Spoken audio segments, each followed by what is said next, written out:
We're getting there.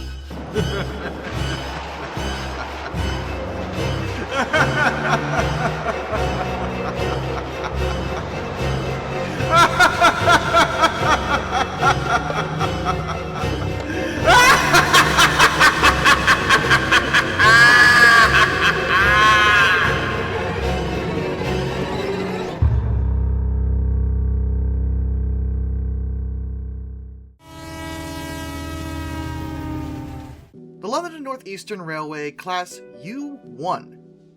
Ooh, a Garratt, a 280 plus 082, which was actually built specifically for banking over the Worsborough Bank, which is a steeply graded line in South Yorkshire and part of the Woodhead Route. This thing was actually the longest and most powerful steam locomotive to ever run in Britain. Period. End of discussion. And it was constructed in 1925, designed by the legendary Sir Nigel Gresley, built by Bayer, Peacock and Company. Hey, all this sounds great actually, and it was designed for banking and, well, did it do that? Well, yes, in the technical sense, sort of, kind of, not, well, okay, it had a lot of problems. Crews hated her, just so much, just about as much as they could, mostly because she was a pain to work on, and required a lot of effort to keep functioning. They received no extra pay for using her, even though she was twice the work. She had a very nice cab because of her size, but she had to go through 2 silkstone tunnels, and because she was a banker, she was always behind the train. So she was the last of 3 steam locomotives to enter the tunnel, meaning the crew always got a big old dose of smoke and heat, and they tried to compensate by giving them gas masks, but that required the crews to share the gas masks, and they hated doing that because gross, so they just covered their mouths with wet handkerchiefs like real men.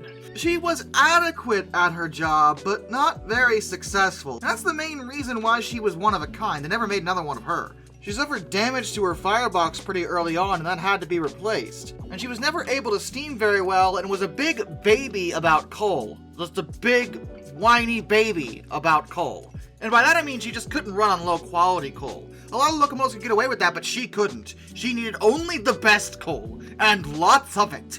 Now!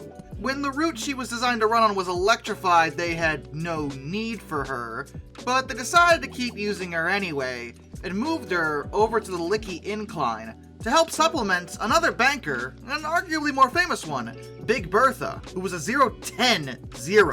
Bertha was known as being much better at her job, and though the U1 tried to help out Bertha, she still wasn't great at doing this one basic thing. They tried running her chimney first, but they couldn't buffer up the passenger trains very easily, so they ran her backwards, but that meant the crew had trouble seeing, and after only a year trying to do this, they just moved her back to Mexborough in November of 1950, and she was placed into storage. She was actually put back into service in 1951, and they tried to convert her to burn oil to deal with that poor coal quality problem, but the design didn't take well to oil for whatever reason. She was finally withdrawn on the 23rd of December 1955, and was cut up in 1956.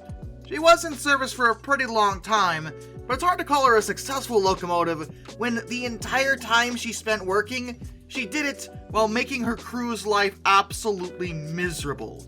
And being a big baby about the coal thing. Now seriously, do not give her a bad coal. She'll cry. Literally.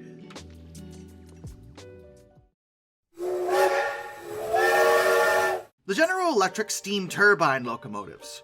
I debated putting these on this list, because I guess in the technical sense they were kind of ambitious, but they didn't really work very well at all. And yes, I know they look like diesels. Their cabs kind of look like the E or F series from EMD, except with really long noses. But no, these were by General Electric, built for Union Pacific in 1938, and yes, they are steam turbines. They were going for a bit more of a futuristic at the time look to make them distinctive from classical steam locomotives, because they obviously didn't work quite the same. They were delivered to Union Pacific in April of 1939, and there was much fanfare around them. There were a lot of publicity events, calling them the future of railroads, and they weren't at all. Perhaps technologically speaking, they were fairly advanced. These were the first steam turbine locomotives ever built in America. And and they had a lot of cool new technical innovations, like dynamic brakes for example, but they had the same problem that pretty much most turbines do, in that they're really bad at low speeds. Really good at high speeds, really bad at low speeds. But for Union Pacific, that wasn't really the issue. They only lasted 6 months, which is horrible for any locomotive ever. Like, that's a horrible, horrible career. It's actually one of the shortest operational careers ever recorded for any locomotive, and the reason is their reliability was garbage. They didn't work half the time, and when they did break, they were really expensive to fix, and were continually expensive to maintain in general. They could go very fast and were very powerful, but that didn't matter when they cost so much to utilize in the first place. Union Pacific sent them back to General Electric, asking them to fix the problems, and they were still interested until December of 1941, due to the development of other types of locomotives that would fill the niche that these were meant for, but with much more efficiency. The turbine thing just didn't seem like it was worth it anymore. Though even after that, General Electric did continue tinkering with them anyway, and New York Central wound up testing them for a bit, and they worked better for them because General Electric had made a bunch of improvements by that point. They still didn't want them, however. And then in 1943, they were actually also operated by the Great Northern, but again, they really weren't interested in actually using them for any length of time. They just needed them during the power crunch of World War II. They were retired that same year and returned again to General Electric, and they were both scrapped before the end of World War II. In retrospect, a lot of historians seem to think that they were still technical marvels, and they were, but they have to actually be, workable, usable, affordable. They weren't any of those things. Technically advanced, yeah, but that doesn't mean they were good. And they weren't.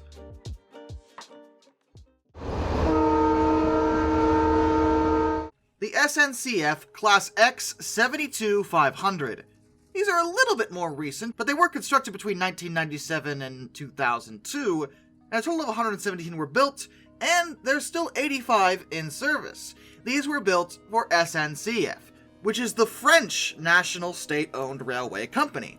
They're diesel multiple units built by Alstom, and they were meant for long-distance transport express regional and intercity services, most particularly in the areas south and west of Paris. These come in 2 different types.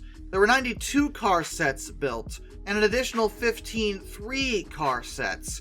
3 sets can actually be coupled together when that's required, and their maximum speed is 160 kilometers per hour or 99 miles per hour, which isn't that bad. And a lot of the tech that went into this was actually very advanced. For example, the onboard computer system could quickly diagnose failures within the set, so any problems could be managed swiftly. And that was really good to have, because boy, howdy did they have problems. The reliability is seriously questionable. They actually have a very bad reputation over in France, and continue to even to this day. For one thing, when they first introduced, they were savagely uncomfortable. Nobody liked riding on them.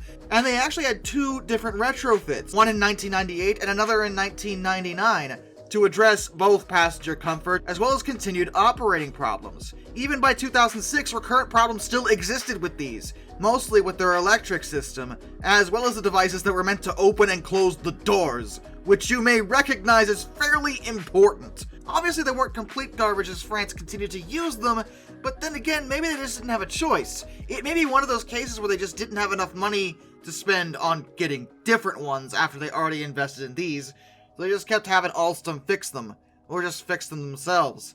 Either way, they are still in use, even though the general public doesn't like them. So, one of those things. Also, am I the only one who feels like a lot of newer trains, like whether they're sets or individual locomotives, just have so many issues these days? Like, what is going on in this industry? Why can we not make competent rolling stock anymore? What is happening? It's bothering me.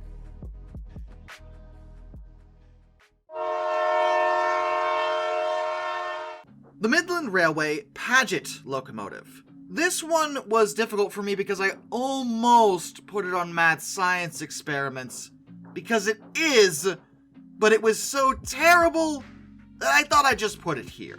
The Paget locomotive was built for the Midland Railway. designed by Cecil Walter Paget, which is why it's named the Paget locomotive, and it was numbered 2299. There's only one known photograph of this thing, as it was kept very secret when it was being worked on. It was put together in 1908. Paget was the general superintendent at Derby Works at the time, but Richard Dealey was the locomotive superintendent. And apparently those two did not get along very well. And Paget put together this project because he wanted to, not because the company actually did. He actually mostly financed it himself initially, though he ran out of money, and the railway started making up the difference later. Now, this locomotive doesn't look very weird. It doesn't look like a mad science experiment at all. It looks fairly conventional. It's got a very large boiler and large firebox, yeah, and there was a very good reason for that.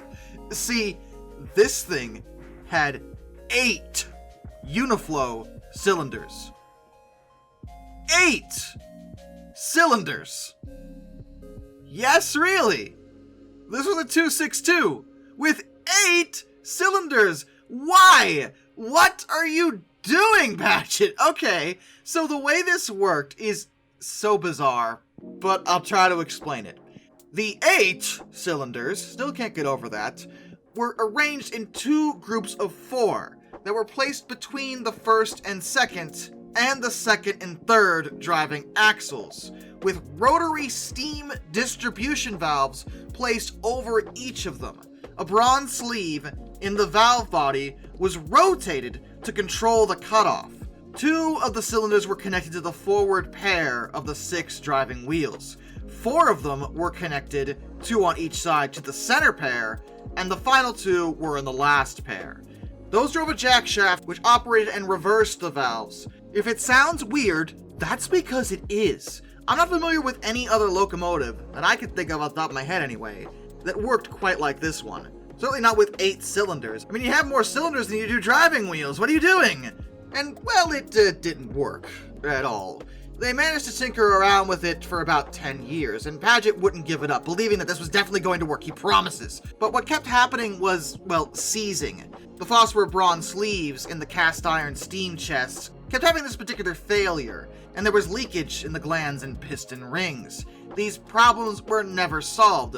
In fact, in 1912, one of the rotary valves seized, because, yeah, that's what happens, while it was on a test run, and the engine was blocking the main line for 7 hours. They wouldn't let Paget put it on the main line anymore, and she was sent to storage back at Derby Works. Eventually they managed to scrap her in 1918 just to get rid of her, and they only got away with that because Paget was in France at the time.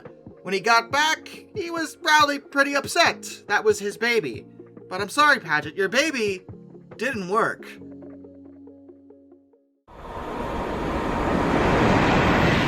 The Australian National BU class. I debated whether I wanted to even put these on a list or their own list, because they're not really locomotives, but they're still a part of a train, and this is worse trains, and I do EMUs and stuff, but they have no power source of their own. These are booster units. Let's go with there. That's what the BU stands for. Of course, if you actually ask the Australian railwaymen that worked with them, they were not booster units. The BU stood for bloody useless. They built 4 of these particular booster units, and they were actually rebuilds of Alco-powered 600 class diesels. In order to make them into booster units, the engines were removed and replaced with 30 tons of concrete. They also put concrete in the original fuel tanks, because why not? Now, why in the heck were they putting concrete in these? Why were there no engines? Well, that's because these are tractive boosters. The way they worked is that they kept their traction motors, and they would basically give the diesels they ran with extra traction motors, on top of the ones already on the diesel. On paper, it would have allowed them to pull the trains a lot better, without necessarily needing an extra full locomotive. Except they didn't work at all. In fact, I would argue that bloody useless isn't really accurate, because they were more of a hindrance. They didn't just do nothing. They actively made the trains they were attached to worse, just by being there. They were that bad.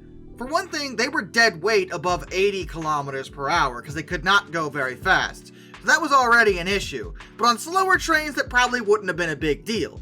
But they drew too much power from the diesels they were attached to, ultimately reducing tractive effort as a result in some cases.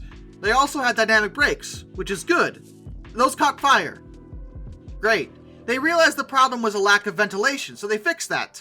And then they still caught fire. Really, nothing about them was going right. And they were put into storage and scrapped in 2008.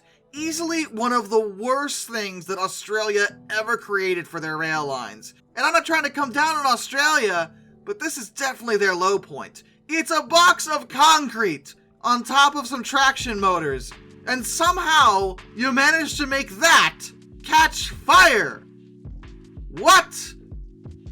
And with that, a special thank yous to all my underwater train finders, Some Dude 267, Orange Glass, Benjamin Owens, Panzer Kitson 131-232, Josh Johnson, Metal for Life Guy, Anzac A1, Arthur Roy, Tommy Rossini, Lord Captain Von Thrust III, Joshua Long, Brian, Jack Carson's Rural Videos, Hayden DeGrow, Master of None, Lord Hawk 444, Albrecht Jaspers, The Baxter, That Guy with a Beard, Mark Holding, Lock Kraken, Murder Drones Doll, A Person 723, DM Tribal Typhoon, Hendrick Motorsports Fan 5, Alfonso Lapuche, Royal Hudson 2860, Isurfer 1405, Charles Kwiatkowski, Matthew Wolf, and Dr. Racer 78. Till next time, this is Darkness, and I bid you all a fond farewell.